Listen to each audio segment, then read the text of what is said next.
Déco dans le présent pour mieux construire l'avenir. La chronique d'Interentreprise avec Francette Florimond. Bonjour, j'espère que vous allez bien. La croissance verte seule peut-elle contenir le réchauffement climatique sous la barre des 2 degrés? La réponse est simple, c'est non. Pourquoi? Parce que si le soleil et le vent sont des énergies propres, les infrastructures pour les accumuler ne le sont pas. Et c'est là le problème.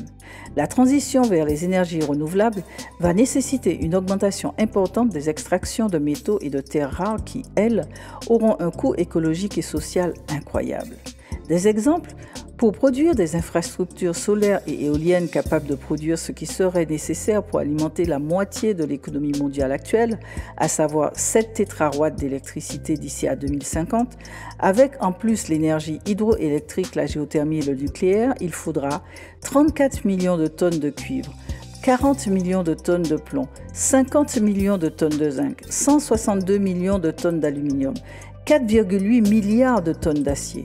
Imaginez l'exploitation des mines et du travail des humains qui va avec dans des pays peu regardants sur tout cela. Qui a mis ces chiffres astronomiques en lumière? C'est une étude de la Banque mondiale parue en 2017. Si on garde tout pareil en remplaçant juste les énergies carbonées par de l'énergie propre, les énergies renouvelables nécessiteront une augmentation encore plus massive des extractions.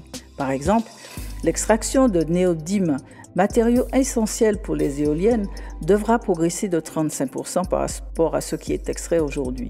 Celle de l'argent, indispensable à la connexion des panneaux solaires, devra croître jusqu'à 108% en fonction de la pression économique. Ou encore, celle de l'indium, indispensable toujours pour l'énergie solaire, devra croître de 920% dans le pire des scénarios. Quant au lithium, indispensable pour les batteries, l'extraction augmentera de 2700% si on lance la croissance verte à fond sans rien changer. Arrêtons-nous là pour aujourd'hui. On continue demain. Prenez soin de vous. Déco dans le présent pour mieux construire l'avenir.